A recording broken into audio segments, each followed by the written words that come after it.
Well, hello, hello, hello. Hello, ADNC family. Emma Ansah here again for another live stream. And we're going to talk about something that we can all relate to, which is the Karens of the world. Okay. Karens gone wild everywhere. But we're going to talk about Karen happening in Toronto because so many people think that Toronto, Canada in the whole is just such a peaceful place and we never have to deal with any Karens or racism or any of those things. And if you've watched any of my podcasts, you'll know that definitely anti-Black racism exists here, okay? Definitely exists here. But there's a lot of people who feel like Canada doesn't have any racism. So when I report on things that happen here, even with Karens and Brads and Becky and them, people are like, "What? In Canada? I had no idea." And I'm here to say yes, yes, yes. So while we're waiting for more people to come in, I just want to talk about the Blue Jays, okay? Because we won. The Toronto Blue Jays won. So it's 2-2 now. We're tied. So go Jays, go. I'm going to keep saying that. And I'm just going to also say to everybody to please, please, please download the African Diaspora News Channel app if you have not, because this is a platform made by us for us, and we're not censored there like we are on all these platforms. There's so many things we can say. And I read the comments, and people will say things like, "Why do you say them folks instead of saying, you know, the non-melanated people, or why this and why don't you say that and just say this?" And there's a reason for that, right? There are some guidelines that we have to follow. But with the African Diaspora News Channel app, we don't have to. It is ours. We can say whatever we want. We can put whatever we want up there, and our community gets to enjoy it. So if you haven't downloaded the African Diaspora News Channel app, head over to your Google or Apple store and download the app. Okay? So let us start talking about the topic of today. Like I said, Karen. So we have a sister, Vanessa St. Louis, who I actually happen to work with. Black People United for Change is the company, and I am the signing officer and director of finance, and we work together. And we have been working on an anti-Black hate crime bill here in Canada. And she was on her merry way in the downtown core of Toronto on her mobility scooter, and along came Karen. But you know what? I'm just going to bring Vanessa on and we're going to talk about it. And then I will show you what happened and then we'll talk about it further. But without further ado, let me introduce you to Vanessa St. Louis. Hello, Vanessa. Hello, hello. Hello, everybody. Hello, Emma. Thanks Thank for you so having much for me. joining. It's a pleasure to be here, truly. How are you feeling? How are you doing? I'm feeling great. Every day is a blessing. You know what I mean? So every day we have an opportunity to do more than what we did yesterday. So I'm feeling extremely grateful. Yes, indeed, we have to be grateful. And I was saying that you and I work together, Black People United for Change, and Yes. this is our website. And we have been working hard to fight for an anti-Black hate crime bill here in Canada. And we recognize and know about all of the anti-Black racism, systemically, covert, overt, that exists here. And we are fighting hard to make sure that we have a bill specifically for Black people, because Vanessa can also attest to this, that we have anti hate crime bills for specific groups of people, and they have it, but there isn't one specifically for Black people. So this is our organization, Black People United for Change, and we are feverishly working. But we're going to get to the story, which is that Vanessa is a victim of an anti-Black hate crime, as far as I'm concerned, when a Karen decided that she was going to try and hit Vanessa because she felt as though Vanessa was in the middle of the road, which is a lie, right, Vanessa? And Exactly. So she attempted to hit Vanessa while she was on her mobility scooter. So we're going to go ahead and watch the exchange between Vanessa and this snow possum. So let's just watch this together. Move that one. Let me show you guys how sick and racist these people are. I am riding down the street on the curb beside with my mobility scooter, and this racist white lady just tried to run me over. Stop traffic. The city of Toronto had to tell her to move her car, and then she comes riding right behind me, attempting to run me over. So, what are you saying now? What law am I breaking, ma'am? Show me the law for what? Why are you calling 911? Do I look scared? I'm not a criminal. I am not a criminal. Police, police, please.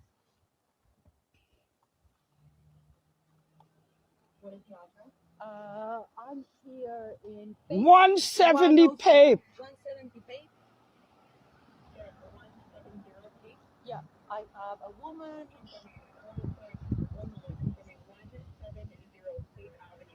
Yeah. No, I'm in the street. I have a woman here that she says that she can drive her. I guess It's called a it's mobility a scooter, mobility ma'am. scooter. She's in the middle of the street. You're a Mobility liar. scooter. The city of Toronto told you to move. Can she drive a mobility scooter in the middle of the street, or she needs to be on the sidewalk? Okay, well, I can't answer questions here. I can send you police if there's no life or death emergency right now. No, it's not a life or death emergency, but this woman Ooh. is telling me that I am a racist But you because are I asked her racist, ma'am. to go in the You're sidewalk. tailing me and putting my life in danger. Stupid. I'm not putting my life Bikes, away. scooters, they ride on the side of She's the talking on road. top of me. Okay? Yes, I will talk on top of you. Hello, I'm here. Tell them the emergency now. Oh, okay, yeah. We'll walk away from her. Drive Yeah, away. yeah. Can I send you a Drive picture away. of her because this woman is dangerous? How am I dangerous, you liar? What a rotten white woman. I'm on my lunch break, yo, and I just came to simply go to the store. I wonder what the emergency is now. She's telling, this lady is telling the 911 it's an emergency and blah, blah, blah. So, what is the emergency? Nah, why are you leaving? What a moron.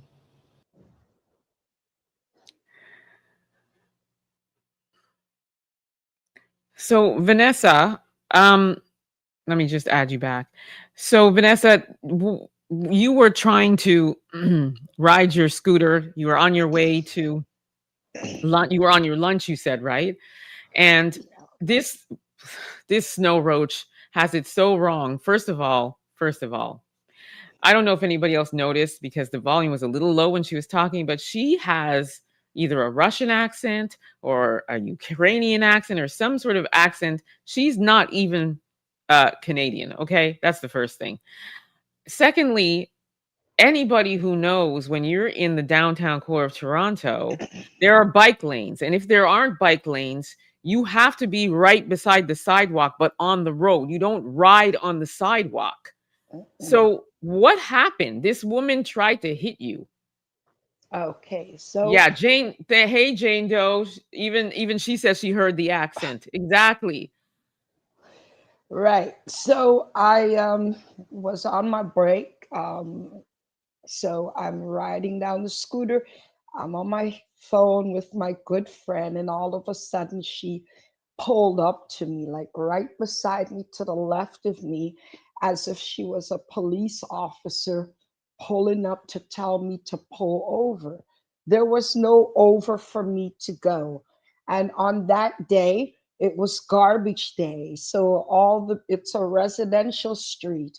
So everybody's garbage bins are on the curbside outside. So I couldn't, even if You say, get on the sidewalk, I wouldn't be able to go through.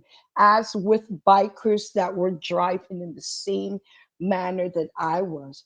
And she said, are you just out the blue? Are you supposed to be driving on the road? I said, I'm not driving on the road. I'm at the side, right beside the sidewalk.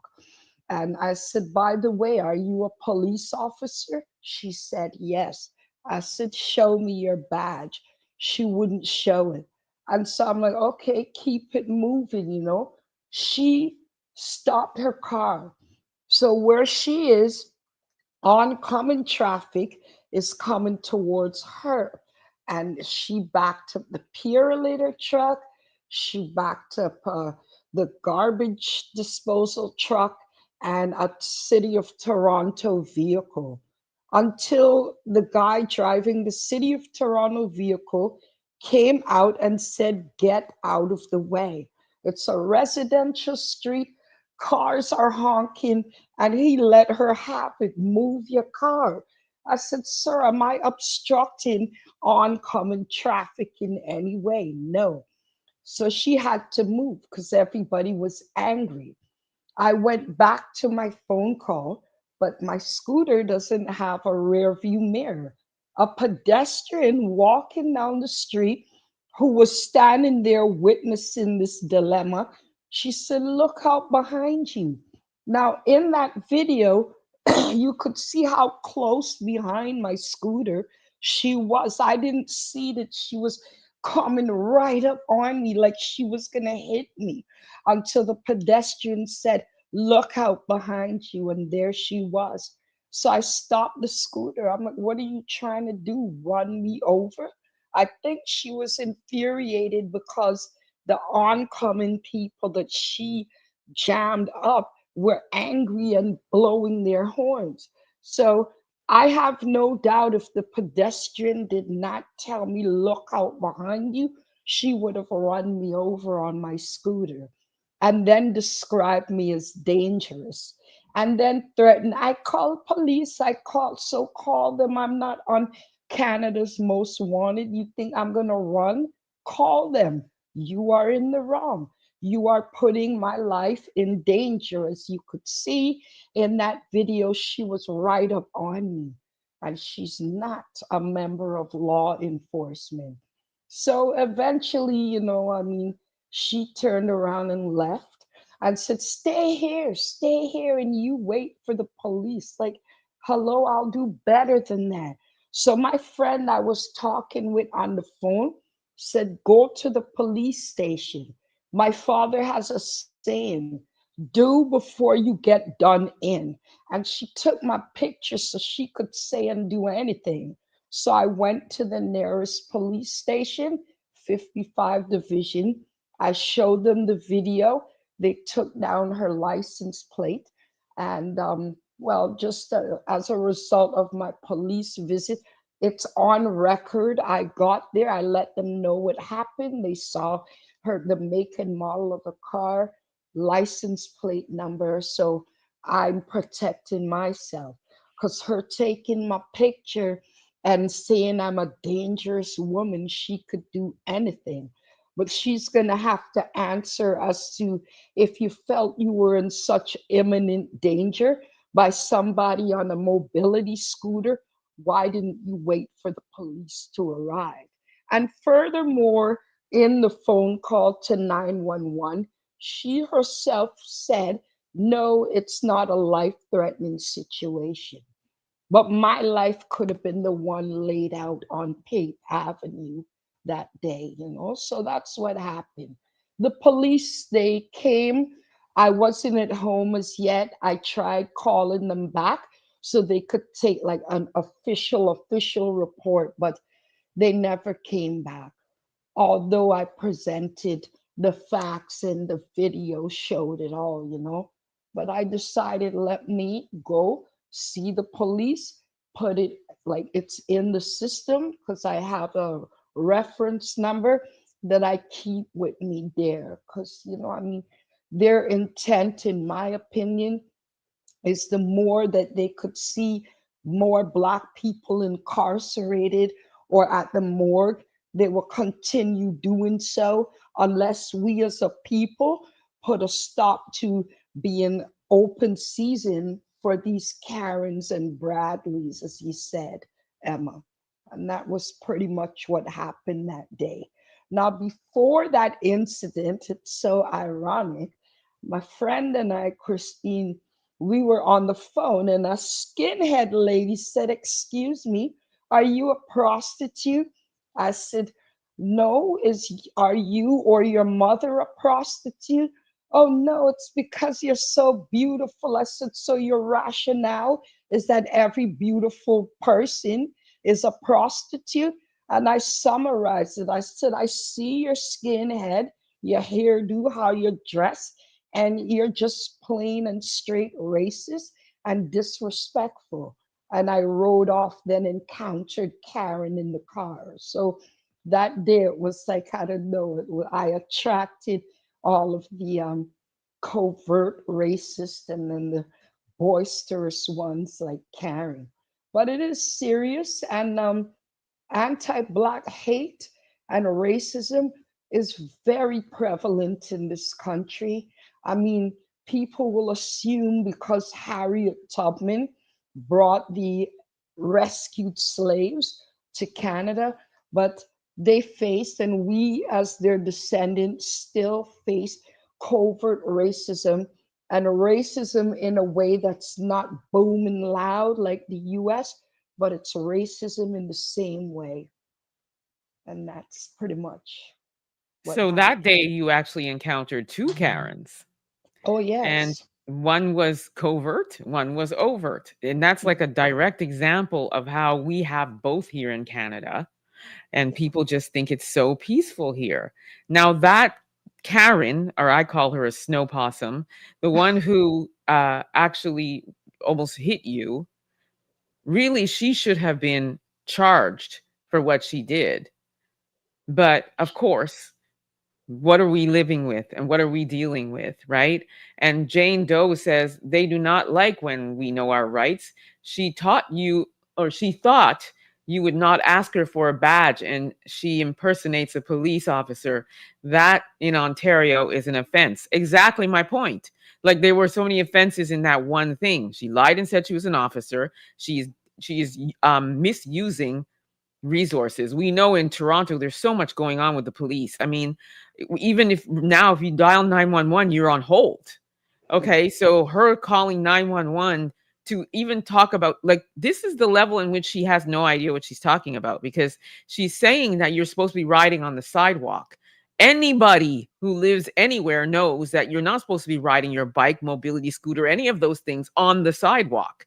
You're supposed to be on the side of the road or in the bike lane if the bike lane exists, but on the road. So that alone, she should be charged for all of that because she has wasted people's time and she That's nearly right. hit you. That's right. Now, if she had attended the police station before I did with my black face and clamoring on that I'm dangerous and what if you, they would have found my address and I would be either warned or brought in for questioning. They didn't make that effort with her because it wasn't that it's a white person coming in to say, you know, I'm showing you the video. You could see how closely behind me she was, calling and saying straightforward, no, it's not a life threatening emergency. But, my But then at the same safety. time, she said you were dangerous. Afterwards, yes, Right. because she realized by saying it's not a life threatening emergency, they're more than not likely not going to come to respond. So, what they did at the station is that they referred my issue to traffic police, parking enforcement, or the officers that regulate traffic regulations or parking. So they did not take what I went through that day as a crime, and that my safety was in imminent danger that day. So it just goes to show you like the imbalance. And I just want to say maybe this statement is presumptuous. Had she said this black lady, they would have come out, whether it Yes, was life threatening or not. you know it. So the fact she said this woman and she didn't say, but if she said this black woman and she's dangerous, those two Yes, dog whistles right there would have sent a exactly. whole squad. We know that. Exactly. Especially Exactly. because they could hear you talking to her in the background, right? Like we Yes, could hear you. So, that would have had the police coming for sure. At least two cars, at least. definitely. So it's very hard for Black people living in Canada to have any sense of, trust and belief that our safety and our lives are truly valued equally compared to other ethnic groups in Canada because they I felt dismissed in a sense. Okay, just go home, wait, rate. But I know if it was a reverse of racist, that they would follow up and very intently as well. So, I mean, racism, anti-black racism, especially, it's in every single sector of Canadian society, and the more we talk about it, the more we get it out there, is the more the rest of the world will stop seeing this country as a safe haven for Black people. It's up to us to work together and debunk that mythical belief that Canada is any kind of haven for Black people, because it's not. And this isn't the first time that somebody tried to hit you, right? It is not. I have had two other instances where I seriously felt afraid. I'm a Black woman. Even though the things I say may come across as powerful, and what if you, at the end of the day, I remember I'm a human being, so I will get scared if I feel like in danger. I remember I'm riding on my scooter where I'd always stop. I stopped, and I don't know why this white gentleman in a blue car, he lifted his foot up off the gas, and if I had only went an inch forward more, he would have knocked me off the land of the living. And he revved down the street. Remember that day, Emma? I I believe do I was remember. talking with you. Like, I'm like, what is going on? The other time, I don't know who did it, what their ethnicity was. All I know is myself and a white biker were on the biking path, and the bike lane, sorry, and an object hit my scooter, hit my leg, then hit the biker. And he stopped. He's like, "Are you okay?" I'm like, "Yeah, I'm fine. But what hit us? Where did that come from?" He said, "I don't know, but I just stopped to make sure you're okay." So, what I do every morning when I'm going to my placement, I just take as many different routes as possible. I never use the same routes like often. And that is how afraid I am, because I don't know, like, why am I having these encounters?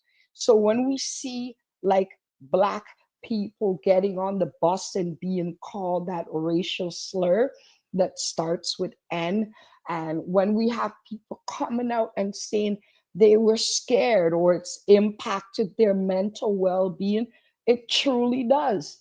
And this is the danger that we as Black people are in here in Canada. Our lives have absolutely, there's absolutely no regards for our lives and our safety here at all. Yeah, I mean, and I love the fact that you're taking different routes because you know how they're always watching us, right? They're always watching Yes. us. So it's really good that you're taking, especially not that same route, because if I remember you correctly, that same route was the route you took when you were hit the first, almost hit the first time, right? And then when something was No, thrown at you. that other route I took was going down First Avenue.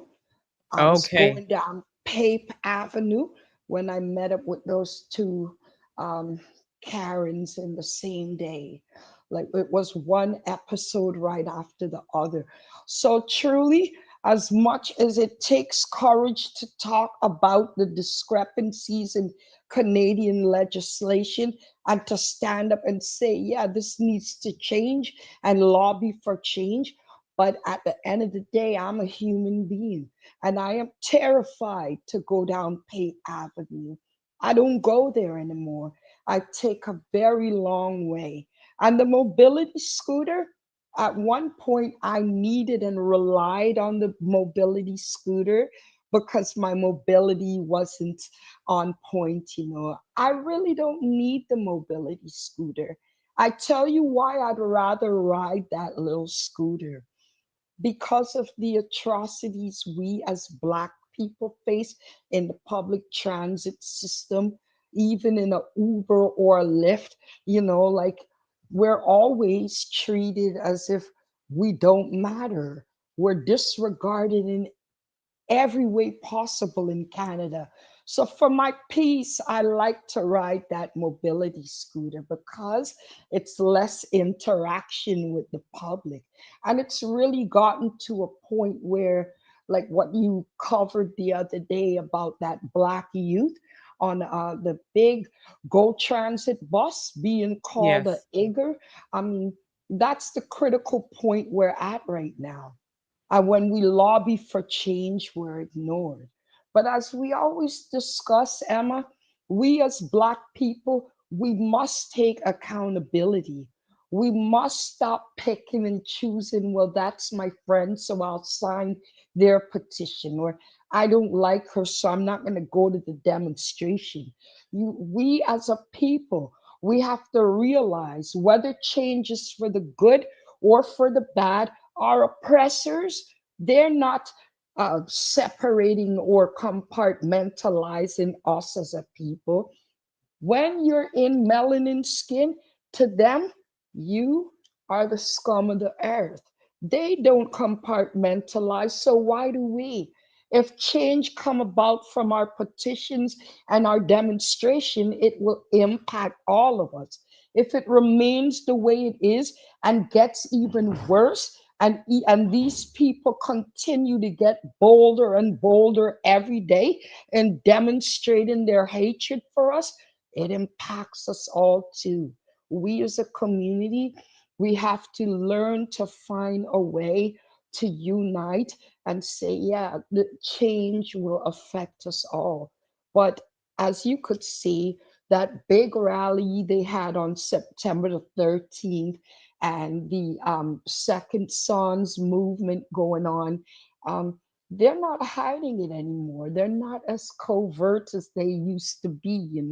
They're coming out bold and they have no shame to their racist game anymore. We are in a precarious time as Black people here in Canada. I just wish more and more of us would recognize that and recognize, as Malcolm X said, we change it gonna come by saying, Massa, please. No, it's gonna come by fighting. And I don't mean going out there with pitchforks and acting like Neanderthals. I'll tell you one of the biggest weapons that we as Black people have to combat anti-Black racism. Be educated. Okay, Yes. you wanna the more we educate ourselves is the less dependency we have on people that don't like a bone in our body. That way, we don't have to rely on them. We could rely on our own. So, if you, as a Black person, you make it up that corporate ladder, leave it out like the Southern Asians so more of us could climb up and then we can start dominating and then we can separate and be our own of our own. But that is a message and a ideology that it's been an uphill battle for many years to get through to our people, that without unity will always be defeated. Indeed. And it's so true that one of the things that really bothers me as well is I find Black women are targets big time. Not only here in Canada, but also I'm seeing it more and more in the United States as well, where Black women are the ones that people are targeting now. And so I understand why you're not safe. I also just want to give some more information about Second Sons and the September 13th rally. That was with a bunch of Avalanche Avengers who felt as though they needed to, I guess, take back Canada. They feel like there's way too many immigrants here. So they had a whole march. And the thing that Vanessa and I talk about a lot is that when they organize a rally or a march, they come by the thousands to these marches and rallies and demonstrations. But when we, Vanessa and I, as Black people and part of Black People United for Change, organize them, we had more people that weren't Black there supporting us. So that's why we're talking about the importance of unity, and that's severely lacking here in Canada as well. And I've had many conversations about why we think it is, and I have my theories. One of which is I feel as though there's a lot of defeatist attitudes. There's a lot of slave mentality with our community, and there's a fear of I don't know what, and then there's also this reluctancy to, I guess, muddy the waters or mess up their situation, whatever their situation is, whether it's a career or a job where they don't want to do anything to affect that. And I get it, you got bills to pay, whatever. But Vanessa and I are unrelenting in making sure that this thing happens. Jane wants to know, or Jane is actually saying Canada is not safe for Black.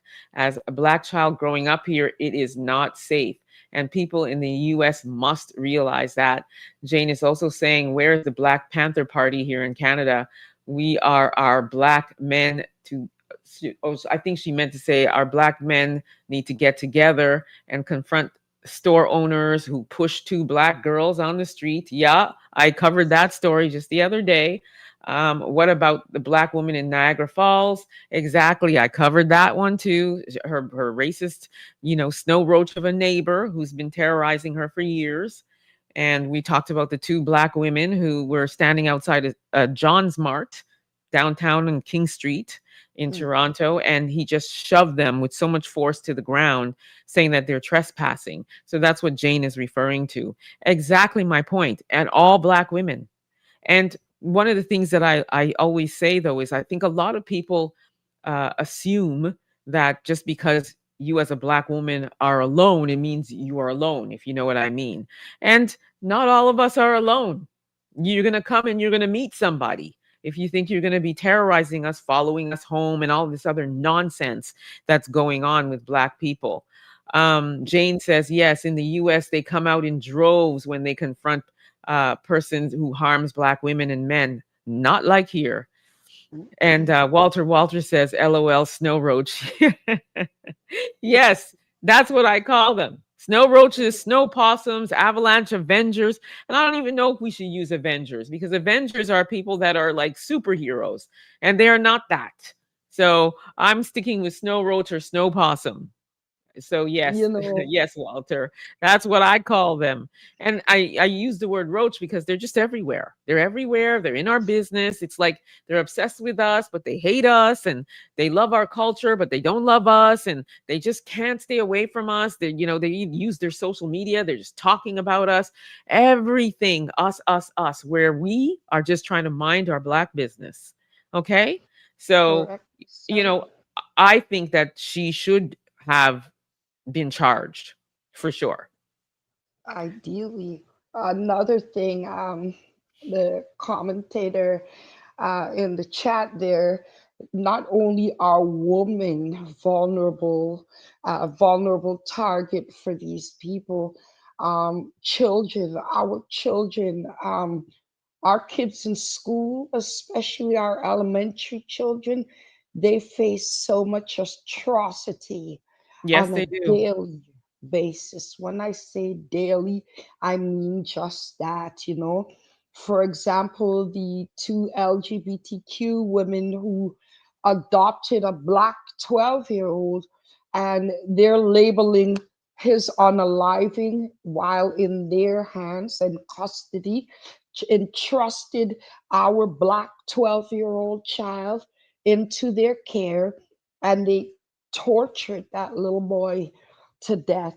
Okay, it's being labeled as a tragedy compared to the labels they gave to Kamani Wint the other day. 14 and 12, that's only 2 years apart. So they're not being called murderers and savages in the media, but Kamani Wint sure was.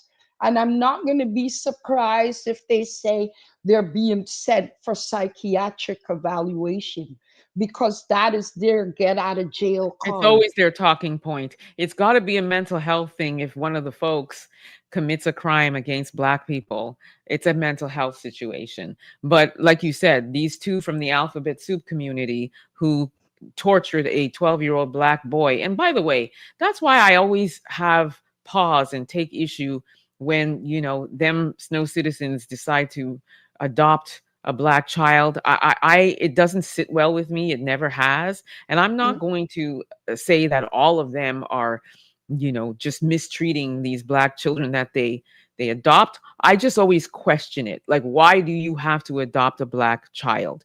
Why do you feel like you are the one that's going to make that Black child's life better?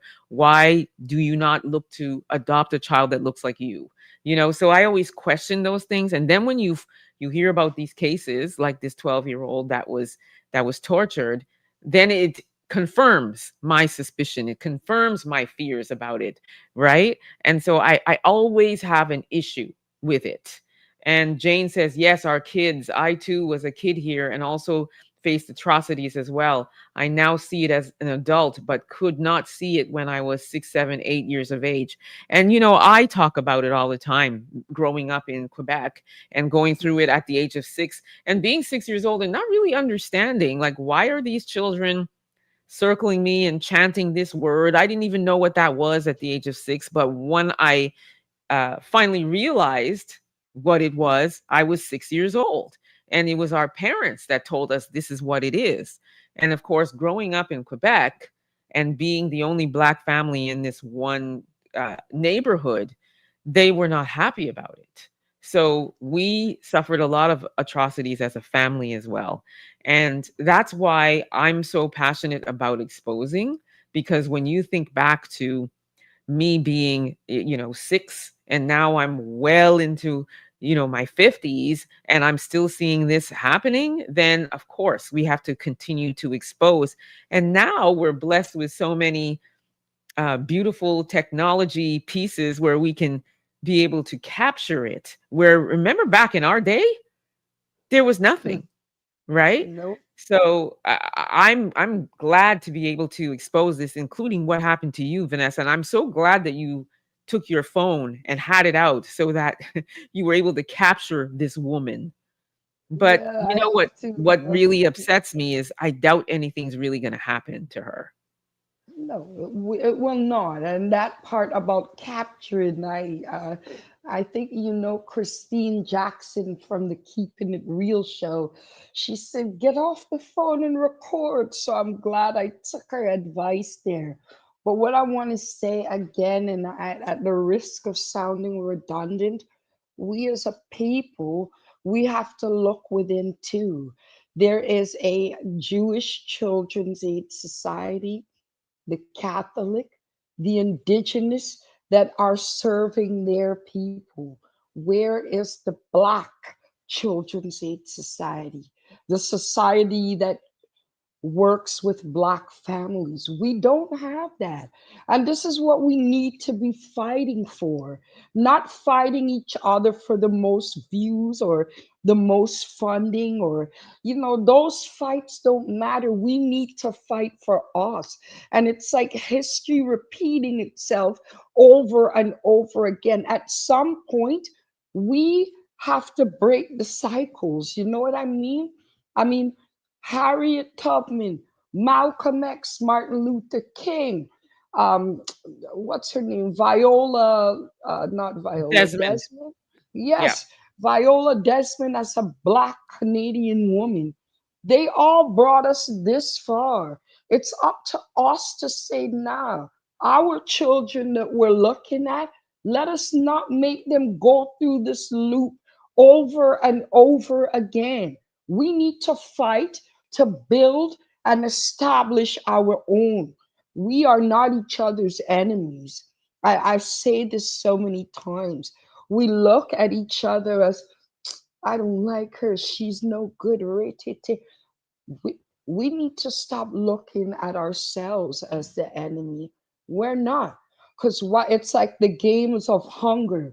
While we're tearing each other apart, they're sitting up there laughing, har, har, har, my money's on that black one or on that black one. We need to come together, educate ourselves, educate the community, and build our community. That is the only way out. That is the only way we can protect us and change the cycle for the kids coming up. Because right now, a lot of people will say, oh, the home is responsible. You have to take into mind that most of the day, parents are at work and kids are where? At school. So, where do you think they're getting these messages embedded in their heads about their future, about their persona as a Black person? These teachers and school boards are embedding in their minds, you're Black, you're no good. You're Black, you have no future. You're Black, you'll be nothing but a jailbird or a gangster. It's not always the home. It's, they say it takes a village, you know. The schools have play a big part in the self-esteem of our kids, and the worth that these kids have on themselves as a person is influenced by these racist, anti-Black racists. So we as a people, we can expose, say, scream, clamor, post, share, but until we get to work and solve this, nothing is ever going to change. Until you look in the mirror and say, I'm proud to be Black.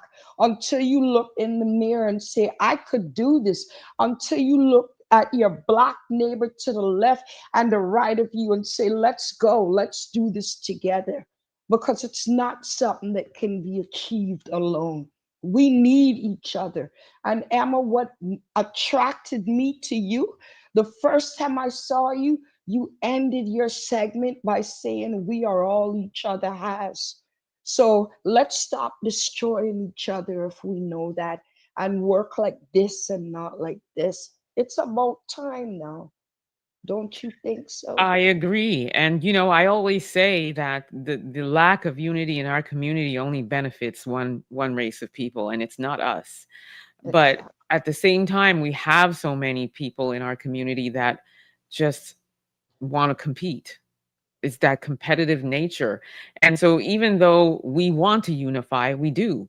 We have to be able to get to the point where we're willing to. And that is where we're struggling, is that willingness to stop looking at somebody else's success as a failure for you, as Mhm. opposed to, instead of doing that, look at it as, oh, how I'm inspired by this, or how can I work with this person, but this is a problem in our community. And you're right, I didn't mean to, by the way, discount the Black youth, because our Black youth are definitely at risk.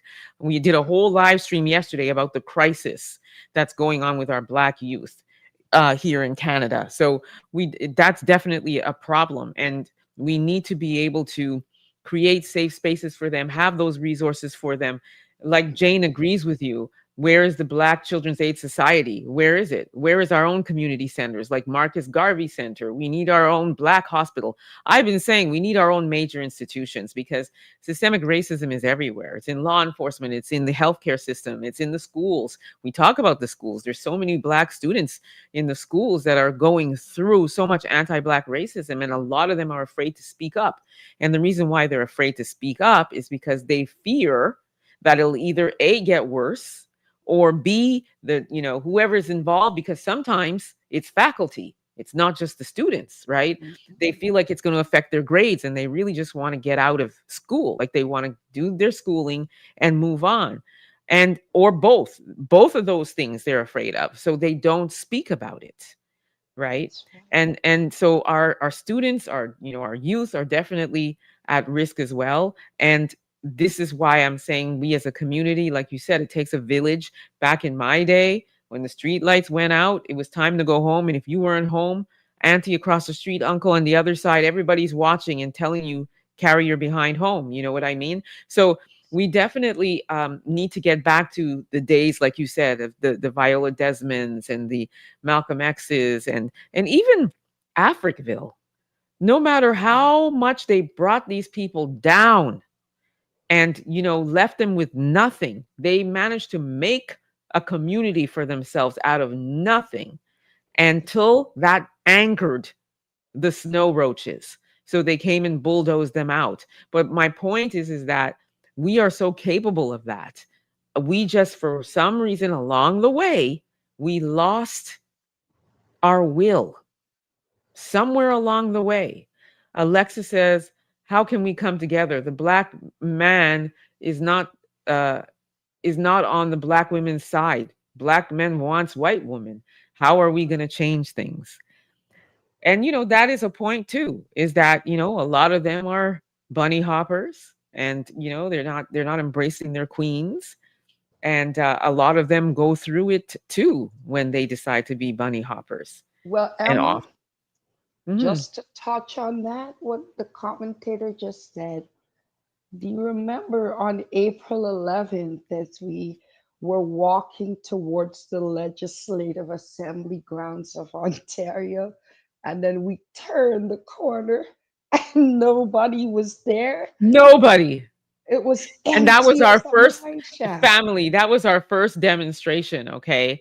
After we decided we were going to do a demonstration, and it was on the heels of the crisis of Ontario missing Black youth. But then we said, well, look, it's bigger than that. It's systemic. There's a whole domino effect to it. So we decided we were going to have a demonstration. We reached out to so many different Black MPPs and Black people that were organizations, and everybody said no. And we No. even invited some people to speak, and some people showed up that were supposed to speak and then took off. Okay. Yeah. And then, we were receiving death threats. Okay. So there were some people that were tasked to speak, and they felt afraid to speak. So they decided to opt out. So at the end of the day, like Vanessa says, we arrive at the Legislative Assembly of Ontario, and there's Corner. literally nobody there. We're like, what? Like, what? We thought for sure people were going to show up. We got the Um, support. But Isaac George, hey, Isaac, says the majority of Black men are with Black women, just like other races. Well, we're not, I don't know if you're, Isaac, if you're here in Canada, but I'll tell you what, the vast majority tend to not be with Black women. Okay. And Vanessa can co-sign on that. Jane yes. says, Vanessa, we stand with you. And Dodi Yukari says, love you, cousin Vanessa. Proud of you. Keep fighting the good fight. I love Yeah. you too, Carrie and Auntie Beauty. And I just wanted to tell you, Emma, I reminded you, which I want to share with your platform today. I reminded you about April the 11th because there's something you said to me. You said, don't worry, the right people will show up. So when you think about you, we are not ever going to mobilize everybody. Nope. It's impossible to do so. So that's something that you have to be realistic about. But Yeah. you'd be surprised to know how many people are like minded out there. And when you find the right people, you stick together and you help push that rock up the hill. That And it is is a what I massive want to rock. say. It's a massive rock, but many hands make labor light. People are going to tell you no, they're going to reject you, like MP Andrea Hobart. She said she's coming. She didn't show up. We saw her when Kristen Wong Tam read the petition. She held her head down. no interest at all. But that's okay. The right people will come. You know, the Bible always says that right now the wheat is being separated from the tears. So the people that want to see their Black community do good, and it's not about clout, likes, and views, they're all going to come together, trust me. And you stand together and you push that rock up the hill. We're halfway there, you know, because at one time we didn't have a voice. We were not allowed to read. We were not allowed to go to college and university and study and apply And for vote or any certain of those jobs. things. Yeah. But Viola Desmond, Martin Luther King, especially with that march on Washington, he made it possible. We are carrying that torch now. So we can't pay no mind to the people you're going to meet along the way that will fail the people. You just keep pushing the rock up that hill. But we need, as a people in the here and now, to get serious and secure the future for our Black kids coming up, because they're coming up, they're getting older, they're being called Iggers in the classroom, their cases are being minimized and ignored, and it's affecting them mentally. Some may not act out the impact of being targeted as a Black kid. Some do it by violent acts like Kamani Wint, and then others, they find them hanging in their bedrooms. We have to stop this now, because sooner or later, our people are not really going to have a bright future. So we have to do all we can to save the ones who are coming up to take over tomorrow when our time is up. So, I agree. I agree. And it really is truly about getting back to that mentality. And mhm, we need to get there, because you're right. The children are our future. When we're no longer above ground, they're the mm, ones that have to pick up the torch and keep going. What kind of examples are we setting for them, right? And seeing competition and seeing backbiting and backstabbing and all of those things, like I said, it doesn't benefit us. It mhm, doesn't. And I always say, us, our community, us people are together the power we have. But yes, you did remind me, and I did say that to you about the first demonstration that we did, is that whoever is meant to be there will be there. And it was us, exactly. and it was Israel United in Christ. Shout out to them. They came out in droves and supported us as well. And we made it Pristine. happen. It was cold, it was rainy, but you know what? At the end of the day, the petition went in. And then let's talk about where we're at now. So we had a second demonstration in Ottawa, Yes. and then MPP Gord Johns read the petition in the House of Commons, and then there's a 60-day wait to see what the decision is. And so I think we're at the 60-day mark, and we keep checking to see if there's any status update, and there isn't so far. So we're waiting, and I'm not going to try to speak anything into existence and say, oh, it's not going to happen. I'm just going to leave it and wait and see what happens, and then we take it from there of how we move forward after this. But Mm, I will say this, and I can speak for Vanessa as well, is that we're not going to stop. I know for sure I'm not going to stop exposing the snow roaches. So, and I know Vanessa and I, together with Black People United for Change, are not going to stop fighting for this bill. no. Thank you, Jane. Jane says, Emma, I want to thank you for having this channel to keep us all informed.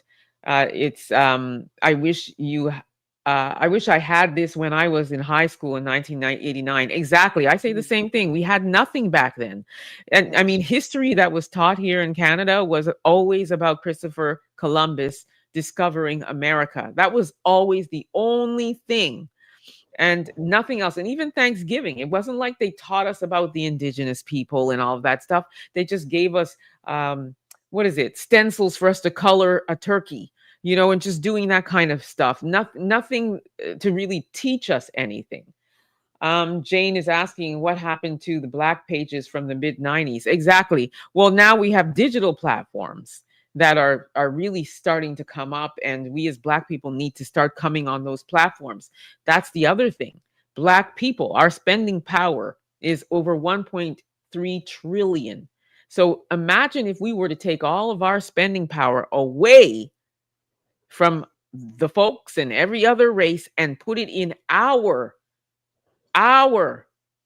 Black businesses and our companies and our services.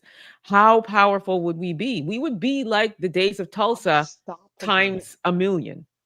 That's right. And that's what we need to get back to that. So I Mm, know for me, my call to action is to continue to expose and educate. And I know together with Black People United for Change, that's what we will continue to do, as well as continue the fight for an anti Black hate crime bill in Canada. And we're not going to stop.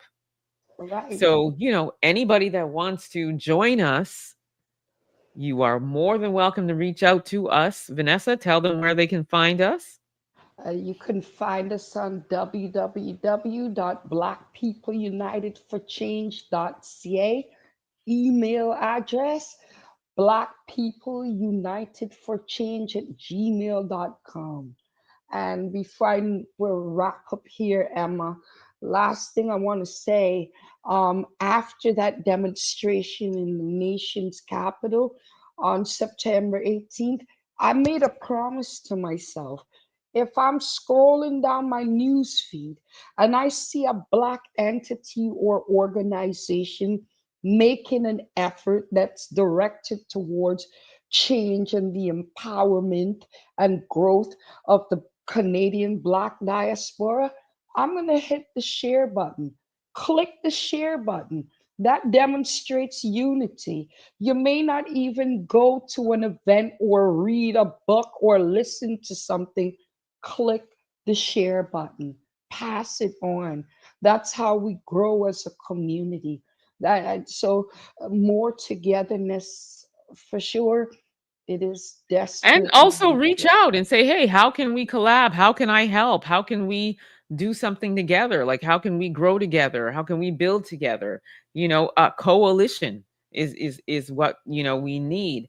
Hey, Zanabi Ya says, we must begin to use our mouths in affirmation, declare and decree what we're going forward to do. Stop saying what we all know. Start saying what we want it to be, period. That is our power.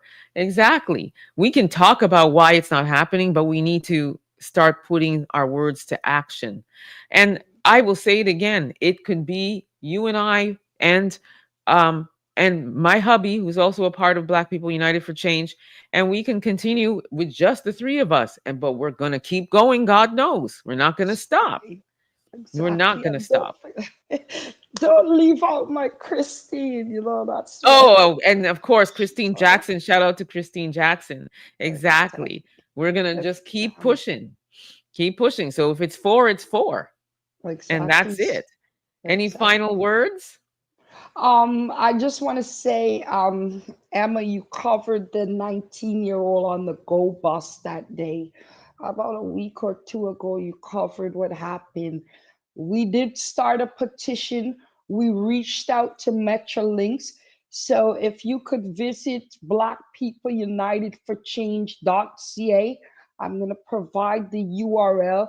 Sign that petition and let these people know it's not okay to call us racial slurs after we drop our fear into the box, and we deserve the right to live in dignity in this country despite how they feel about us. So please look out on my website. I'm going to share the URL, sign the petition, and Black People United for Change, we're going to continue emailing them relentlessly and doing all we can to let them know it's definitely not okay. And that's pretty much it. Okay, so I just want to just let the viewers know what we're talking about. A while back, I reported on a young 19-year-old teenager who got on a Go bus in Ontario. In the city is Pickering, and after he walked on, the bus driver called him the N-word. So this courageous young boy turned around and put his phone on the bus driver and said, "You know what? I am going to continue to expose you until you either quit your job." And he said another thing, which doesn't I don't wish that on anybody, but the whole point of the matter is that he confronted it and he exposed that person by using his phone and putting that bus driver on camera, and that bus driver was silent. The bus driver didn't say anything, which is oftentimes what they do. They say it, murmur it, whisper it, whatever, and then the instant you put them on camera, they zip it because they don't want to be exposed. So that's what Vanessa's talking about. So yes, head over to Black People United for Change.ca, and we're gonna just keep it going. We're gonna keep it going. You can also find us on Instagram and Facebook. Yeah. So yeah, TikTok. reach out to us and let's work. Let us work. Thank you, Yes. Vanessa, and please stay safe out there I because will. with us doing this and us being on camera and stuff, you tend to get recognized, right? Yeah. So we have to, we got to keep our heads on swivel, especially as Hmm. Black women, and our Black youth. We got to keep our heads on swivel, and just always be prepared to defend ourselves if we have to. And like Jane says, we built this country, indeed. That's right. Yeah. So that is what it is. But It is. again, thank you so much for joining, and thank you to all the viewers that tuned in. And Yes.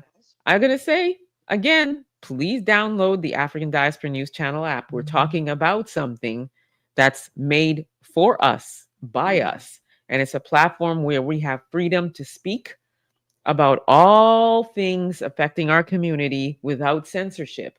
So head over to your Google or Apple store and download that app. You will not be disappointed. There's exclusive content too that you just won't see here or anywhere else for that matter. So get your cell phone out, head over to your Google or Apple store, download that app. You will not be disappointed. And again, reach out to us, Black People United for Change.ca. We are here and we're in this fight, and we welcome anybody that wants to join us. So thank you, Exactly. thank you, thank you. Black Power to the power, man. people. You done know. Peace, everybody. Peace.